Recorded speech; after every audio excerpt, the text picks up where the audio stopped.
Splash of Gas with Dave Weichert, a NASCAR podcast. What a fantastic weekend of Cup cars back on the track for this year's Cookout Clash.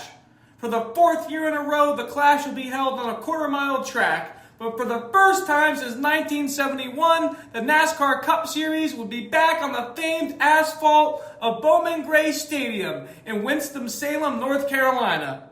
NASCAR greats of Lee and Richard Petty, Glenn Wood, Junior Johnson, David Pearson, and Bobby Allison have all won Cup races at the short track. Who from today's drivers will put their own name in the record books of Bowman Gray? Plenty of action on the ARCA side. ARCA West driver of Kyle Keller calls into the show to go over his second place finish at Kevin Harvick's Kern Raceway. Kyle will recount the thrilling final laps against Trevor Huddleston. More on-track action as the Truck and Xfinity Series have a joint practice session midweek, Tuesday and Wednesday from Rockingham Speedway. Plus, we will talk about the current playoff configuration, that and so much more on this episode of Splash of Gas. As always, we are sponsored by Magical Travel with Dave, aka Disney Dave Weichert, my father. He will be able to help you with all your Disney and Universal vacation needs. He can be reached at DisneyDaveW@Verizon.net. Please make sure you follow all the Splash of Gas social medias for midweek updates. Instagram and Facebook are both Splash of Gas with Dave Weichert. Also available on Twitch as Splash of Gas _ Dave Weichert. Please check that out for some live Splash of Gas.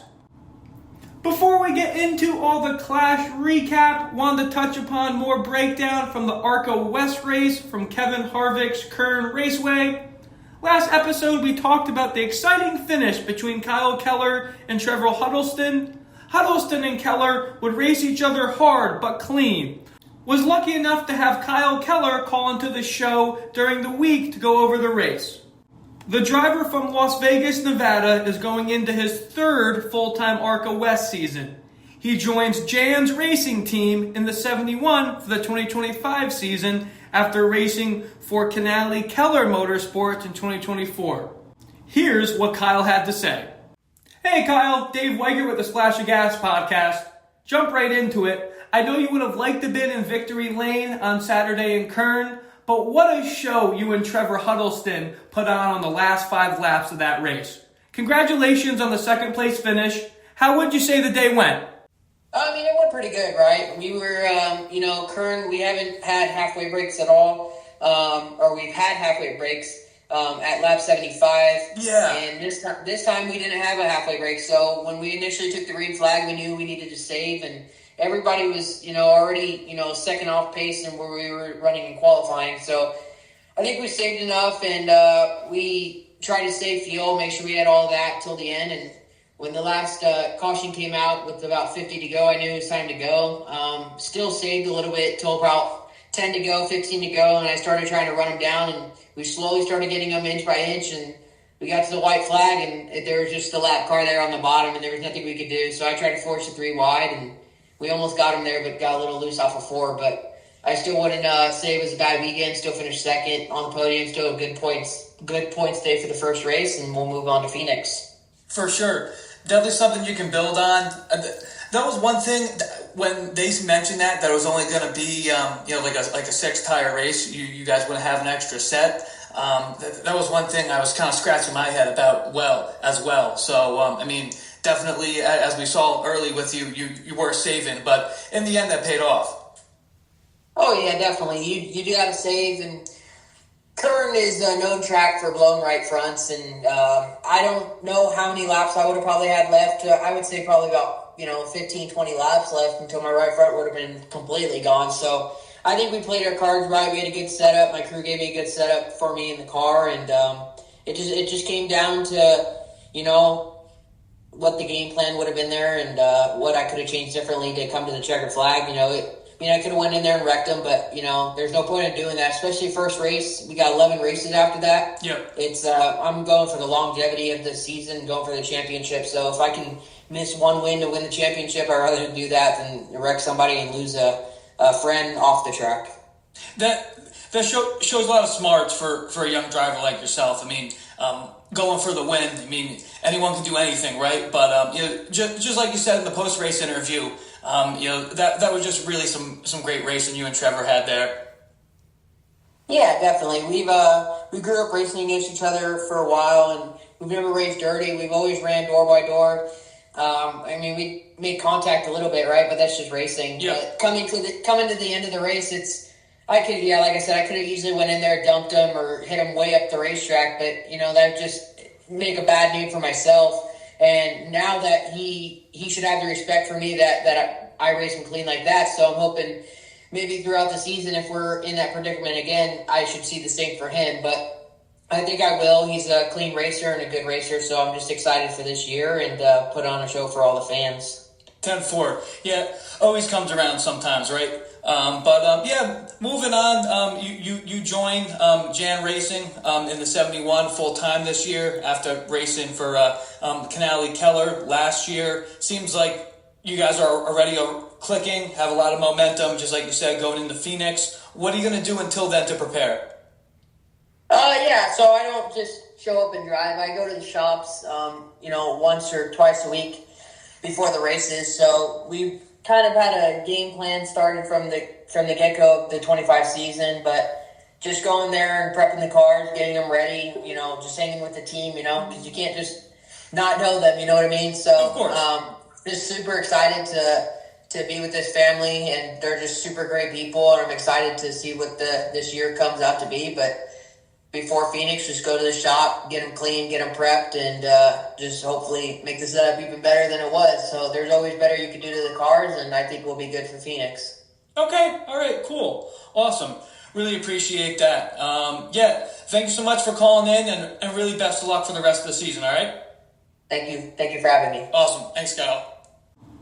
Really appreciated Kyle calling into the show. The more and more I talk to these young drivers, really surprised with how much of the racing wits that they have with them already at such a young age. Impressed by what Kyle said, how he stressed clean racing against Trevor in those closing laps. Hoping the best for Kyle in the rest of the ARCA West Series. Hope to have him on the show throughout the year. Now for trivia time.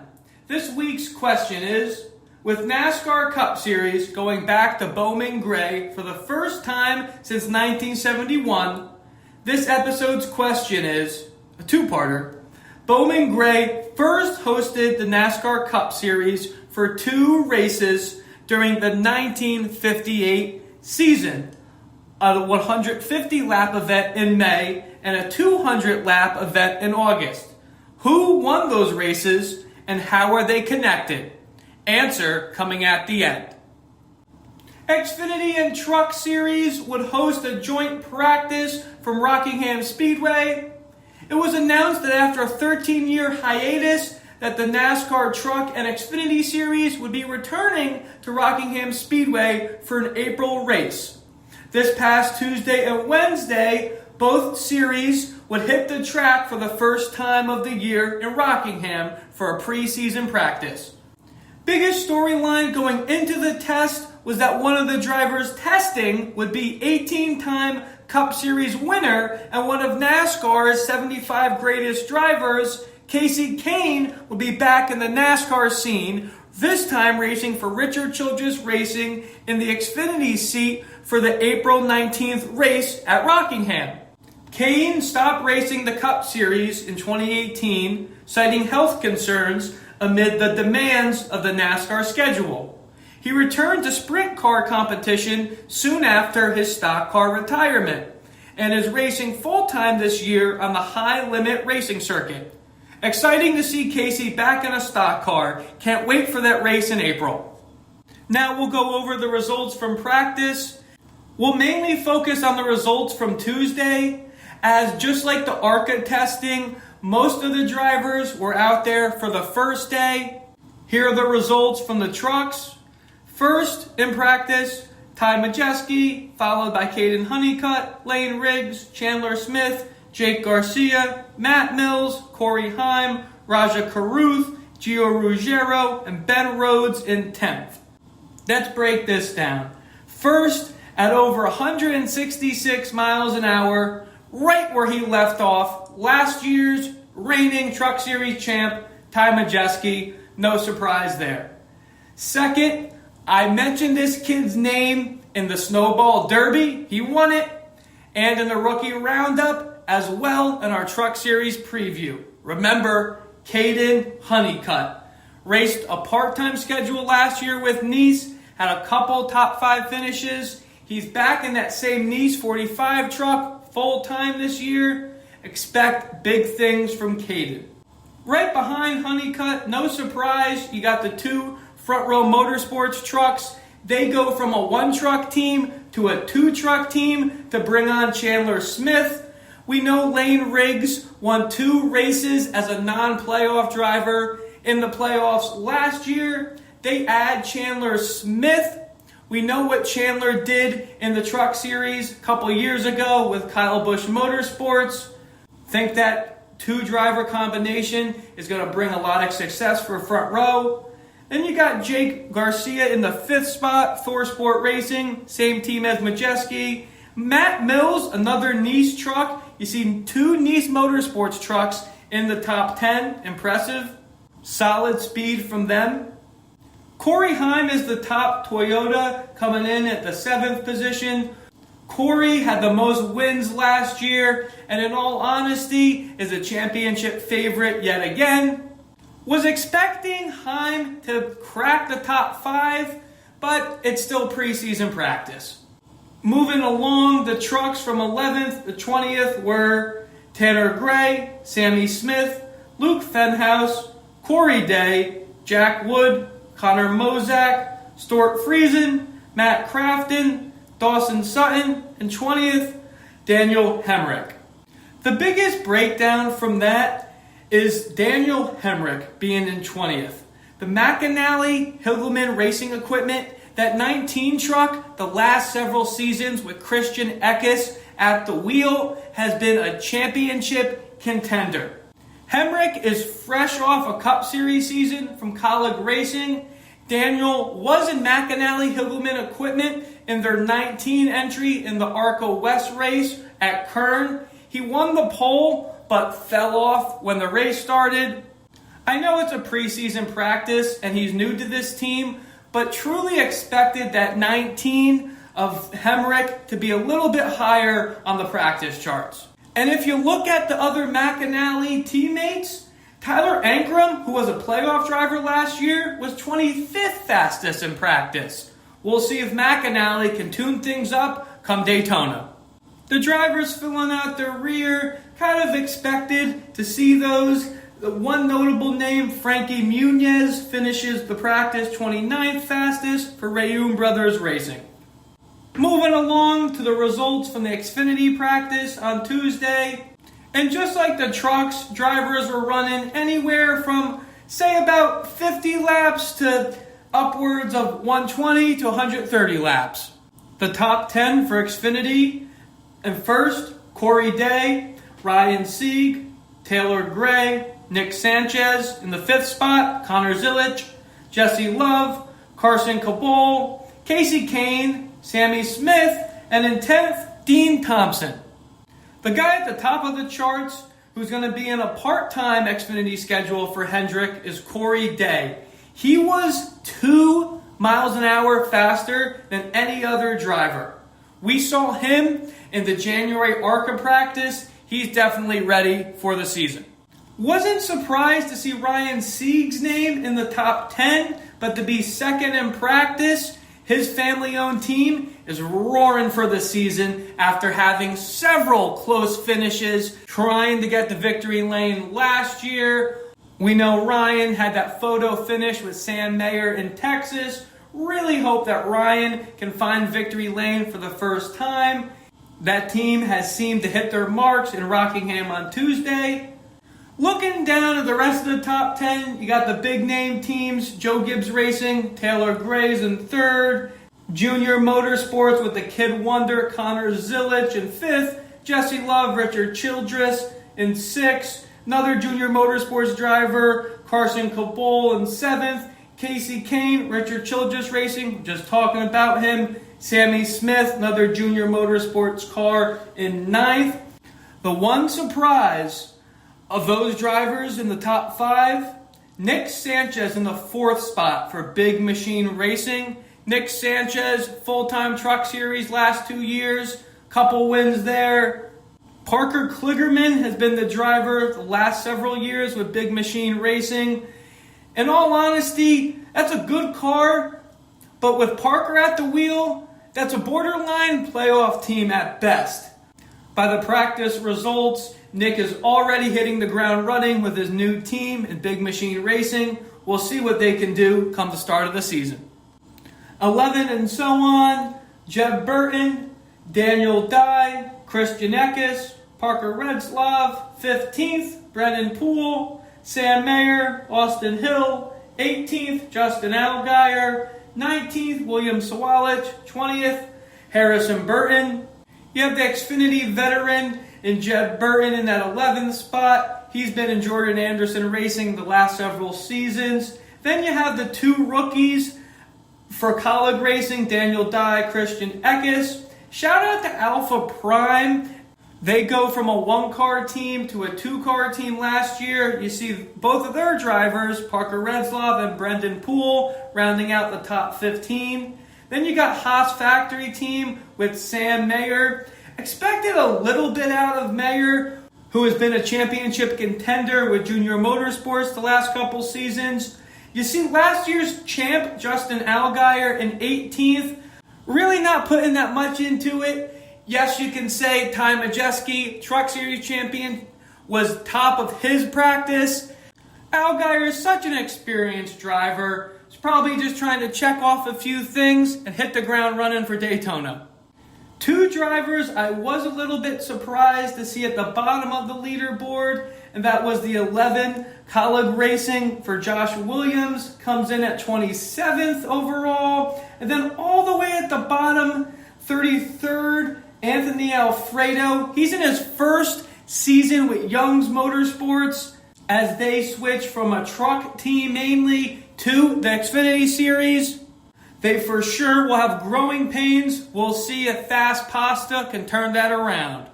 And that wraps up the results from the Truck and Xfinity Series testing from Rockingham Speedway.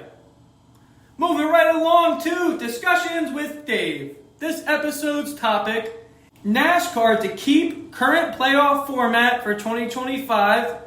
They will possibly explore changes for the 2026 season. With how the playoffs transpired last year, with many thinking Joey Logano was eliminated after the final race of the round of 12, but after inspection, Alex Bowman couldn't meet minimum weight, meaning Logano would be the final driver in the round of 8. He wins the first race of the round of 8 in Vegas, giving him the most time to prepare for Phoenix. And then he went on and won the championship.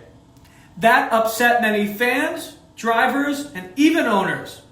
All the chatter on the different racing podcasts and on the NASCAR Sirius XM channel this offseason was that the playoff system is a mess and the champion isn't always the best driver that year. My opinion is, and you all know I'm anything but a Joey supporter, but please get over the fact that Logano was last year's champion. If any other driver, well maybe not Denny Hamlin, but if any other driver had won the championship, we would not hear any of this noise. Throughout the history of professional sports, champions are not crowned on who had the best regular season, but who can perform in the crunch of the playoffs. In the championship when it matters. And last year, that's what Joey did. He won fair and square. The system that is in place and that will continue to be in place this year is great. And it's currently the best equation for great playoff racing. Some could say, well, Dave, look what happened at Martinsville with the race manipulation by the Chevys. Yes, that did occur. But as we were talking several episodes ago, NASCAR made rule changes to nip that in the bud and to prevent that from occurring again. I strongly believe that NASCAR is just sharpening the blade with the current playoff system, and what we have is fair and creates the best racing in motorsports. And that was this episode's edition of Discussions with Dave. Looking at the class schedule for the weekend, the Madhouse Classic with the modifieds would start things off on Saturday, then the practice and qualifying for the Cup Series, followed by 4 heat races for the Cup Series, Sunday, last chance qualifier race, then the Cookout Clash. Modified recap. The modified would start the show on Saturday at Bowman Gray for the Madhouse Classic, a 125-lap event. Drivers doing the double duty between the modifieds and the Clash are Burt Myers, Tim Brown, and Ryan Preece. In what seemed like more yellow flags and laps ran, we fast forward to the recap with 38 laps to go, where Bobby Labonte's car would climb over the left rear of Ryan Preece. Preece is around, yellow flag out. Restart, Fleming and Snow run side by side for the lead. Bone tangs the bumper of Snow and they both go around. Following restart, Chris Fleming leads Jordan Fleming off turn 2. Burt Myers follows Chris on the inside. Myers to second. 17 to go. Jordan Fleming is up in smoke. Yellow flag out. Restart. Fleming and Myers run side by side for the lead. Fleming holds him off. 11 to go. Bobby Labonte is in the outside wall. Yellow out. Green flag. Fleming leads. Myers off turn 2. 2 laps to go. Myers trails Fleming by a car length. Checkered flag flies and Chris Fleming wins at Bowman Gray. The top 5 are Chris Fleming, Burt Myers, Mike Spini, John Holman, and Riley Neal in 5th. Now to the Cup Series side of things, qualifying and practice and heat race recap. Drivers will be split into 3 practice groups, with each group getting 3 practice sessions. Each competitor's fastest lap from their final practice session will determine the starting lineup for all 4 25-lap heat races. The practice groups are assigned based on 2024 owners' points, starting with Joey Logano in Group 3 and moving across to William Byron in Group 1, then Tyler Reddick, Christopher Bell, so on and so on. Only green flag laps will count in each heat race with no overtime in play. The top 5 finishers in each heat race will advance the Sunday night's feature event. Heat race 1 would be won by Chase Elliott, then followed by Brad Keselowski, Noah Gragson, Kyle Busch, Ross Chastain, all locking themselves in. Then Ty Dillon, Austin Dillon, Justin Haley, Josh Berry, Ryan Blaney. A great battle between Justin Haley, Noah Gragson, and Kyle Busch would happen. Noah would go 3 wide to pass Kyle Busch and Haley. Heat race 2 would be won by Chris Buescher, then Chase Briscoe, Shane Van Gisbergen, Bubba Wallace, Daniel Suarez would all qualify. Then Zane Smith, Eric Jones, Kyle Larson, Cody Ware, and last Garrett Smithley. Shane Van Gisbergen impressed me first time on a quarter-mile track, holding on to 3rd. Chris Buescher would ultimately dominate, winning it. Heat race 3, Denny Hamlin would win, then Joey Logano, William Byron, Carson Hocevar, Alex Bowman, all locking themselves in. Then Ty Gibbs, Riley Herbst, Ricky Stenhouse Jr., Burt Myers, and Tim Brown. Hamlin, best car, over a 2nd lead. Heat race 4 would be won by Tyler Reddick, then Christopher Bell, Ryan Preece, Austin Cindric, Todd Gilliland locking themselves in, then Michael McDowell, AJ Allmendinger, John Hunter Nemechek, and Cole Custer. The last chance qualifier. If you weren't able to lock yourself into the Clash on Saturday night, you would have to race your way in on Sunday in a 75-lap last chance qualifier. Just like the heat races, only green flag laps would count towards the lap total with no overtime in play. The top 2 finishers in the last chance qualifier will advance to the feature race, where they will start 21st and 22nd respectively. The 23rd and final starting position in the clash will be awarded to the driver who finished highest in the 2024 driver point standings, but who already did not transfer into the main event. The drivers that did not qualify for the clash after being out of the top 5 in the heat races and will be sent to the last chance qualifier are Ty Dillon, Austin Dillon, Justin Haley, Josh Berry, Ryan Blaney, Zane Smith, Eric Jones, Kyle Larson, Cody Ware, Garrett Smithley, Ty Gibbs, Riley Hertz, Ricky Stenhouse Jr., Burt Myers, Tim Brown, Michael McDowell, AJ Allmendinger, John Hunter Nemechek, and Cole Custer. The 75-lap LCQ would be filled with bumping and banging. After not qualifying during the heat races, Ryan Blaney would already secure the 23rd starting position in the clash by having the most points from 2024 without locking himself into the clash during the heat races. Blaney would come out for a few laps to double check on a fuel line and then come off and get ready for the clash.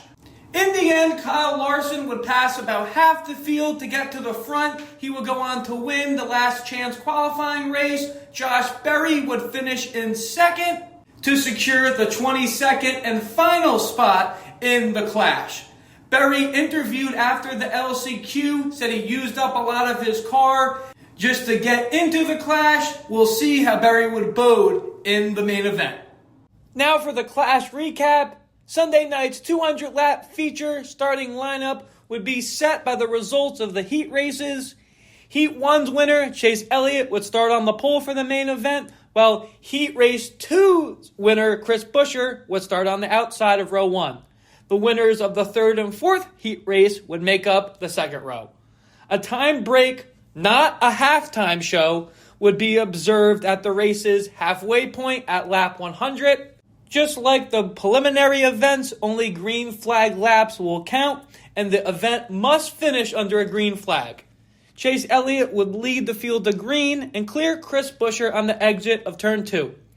As of lap 8, the top 10 would be single file, with Elliott having over a 1-second lead over second place. By lap 55, Chase would start the lap cars. A restart would occur on lap 79 after a yellow. Denny Hamlin would take over the lead from Chase, but 5 laps later, Chase would retake the lead. But by lap 99, Denny and Tyler Reddick would pass Chase with Hamlin in the lead. This would take us to the halfway break where teams would work on the cars and put new tires on. Hamlin and Reddick lead the pack to the restart for the second half of the race. We would see 3 early cautions in the second half, but Hamlin and Reddick would still be on the front row for the following restart on lap 116. 3 laps later, Chase Elliott would be in second, and Chris Buescher would be trying to pass Tyler Reddick for the 3rd spot. By lap 125, Hamlin and Elliott would be battling again for the lead. And after starting from the back, Ryan Blaney would work his way past Chris Buescher for the 3rd position. 2 laps later, Elliott would be back in control of the lead. With 52 laps to go, Ryan Blaney would pass Denny Hamlin. Could Blaney get a chance to pass Chase?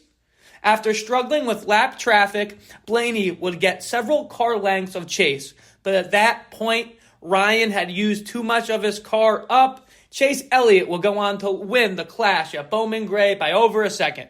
Congrats to Chase and the number 9 team. Look back at my predictions for the clash. After being top of the practice boards for the 1st and 2nd session, Ty Gibbs ends up spinning several times in the LCQ race, and he misses the clash. He was my prediction to win. Hoping for better results moving forward. Now for trivia answer time.